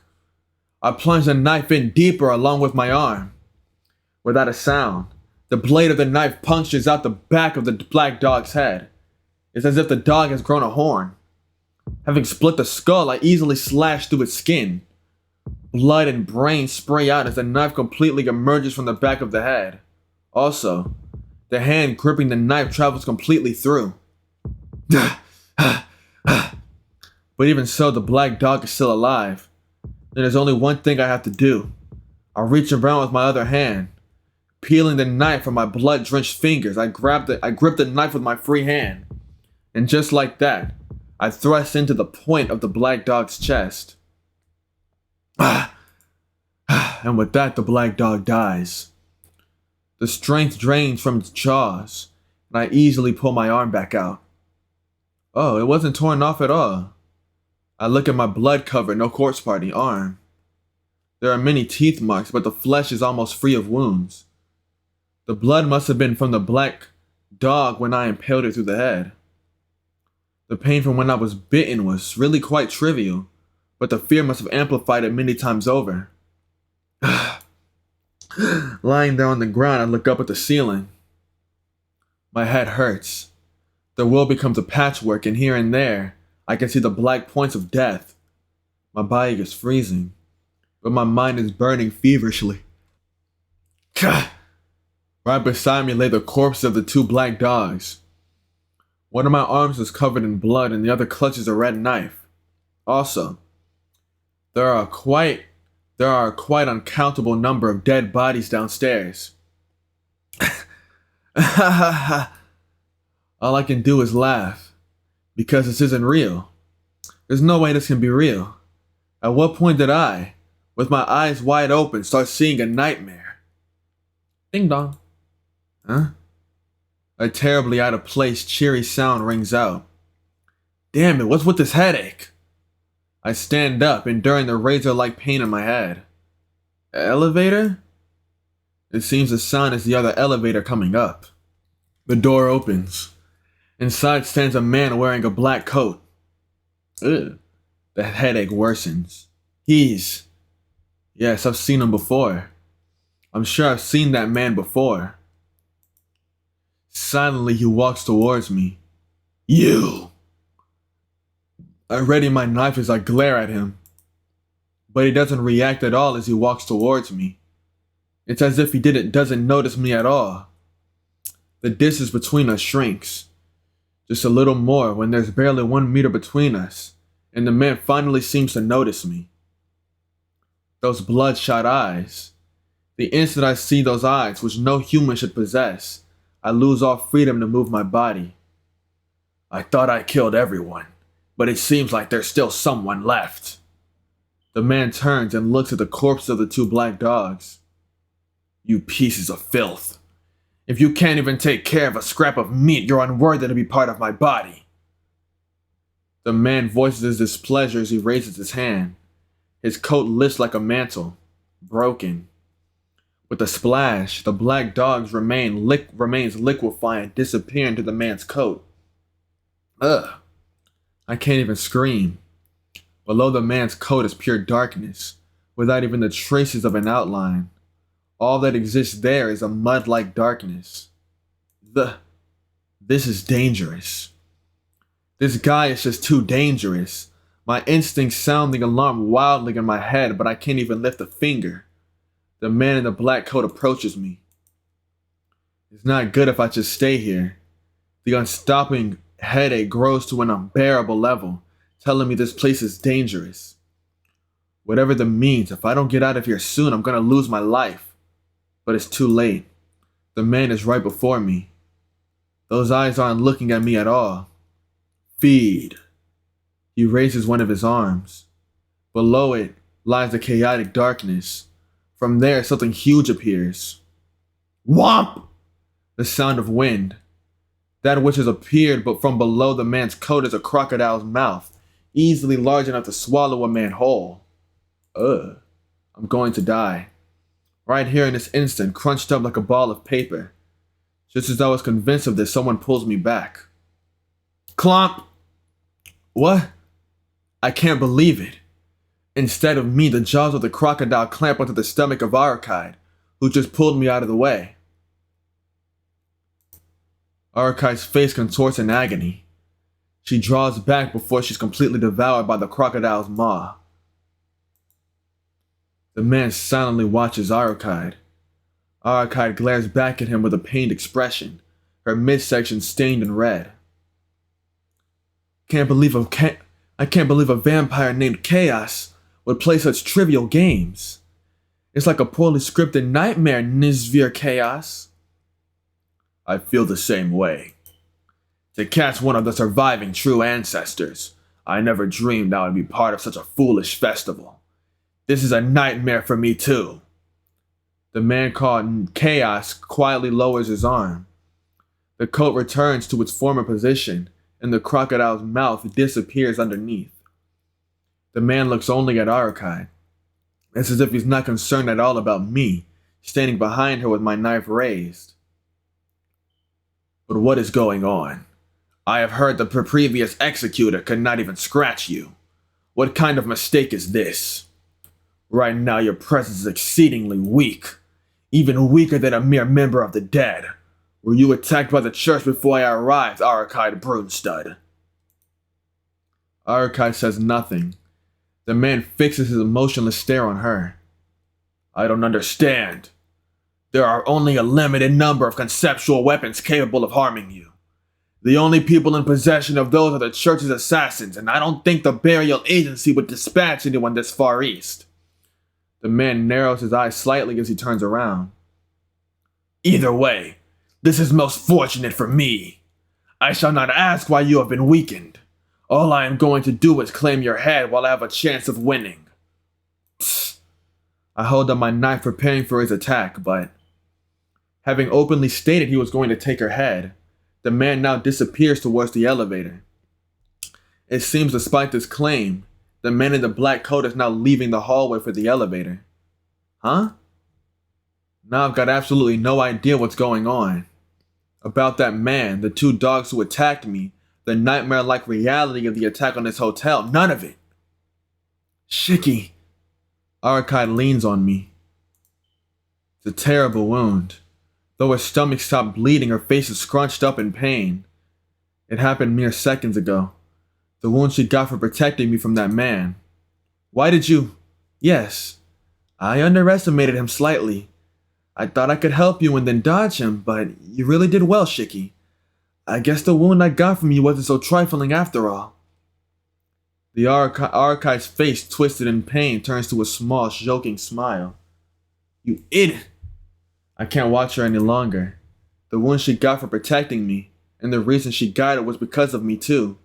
There's no place for that stupid smile of hers. Arakai leans onto me and lightly closes her eyes.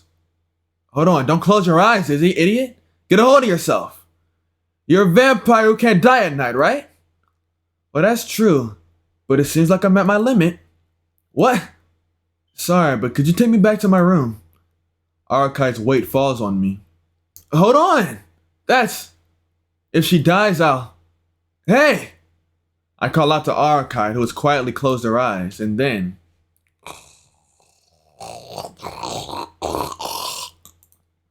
I can hear her happily breathing in her sleep.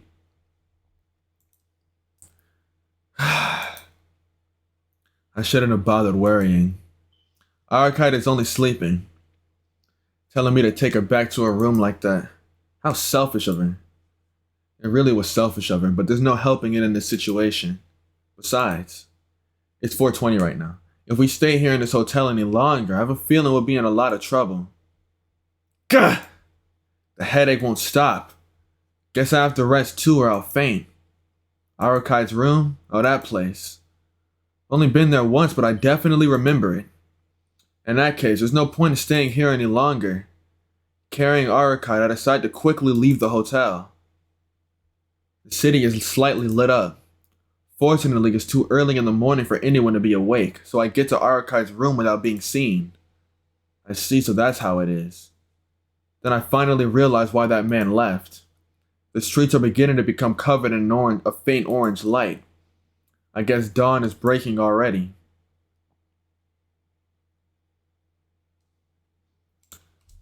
Woo! That was the Black Beast 2. Don't get me wrong here. But I'm wondering, why does he have to be a black beast? Are they insinuating that only black people are bestial? That black people... I'm done. Anyways, that's the end of the episode. Y'all enjoy it. Like, subscribe, leave a comment. I'll read them all. Tap into the next one. Wasn't much different than the last one, you know. And I assume this won't be all that different either. But, you know, I'm going to still read through them as long as it's not too boring, you know? I'm going to still read through them. But, you know, actually, matter of fact, y'all, just let me know. I want y'all to tell me in the comments. Do you want me to reread most of, you know, what we saw in the last route as we're going down Arakai's route? Or would you, like, you know, rather me just skip what seems like it's, you know, what I've already seen? Because some of this stuff I do want to read because I don't really remember, and it's still kind of interesting to see. But other stuff, like what I was skipping earlier, is like, yeah, I've already got a pretty good grasp on all of this information. I don't need to hear this shit again. But y'all just let me know. Peace out. I love y'all. Tap into the next one. Bye bye.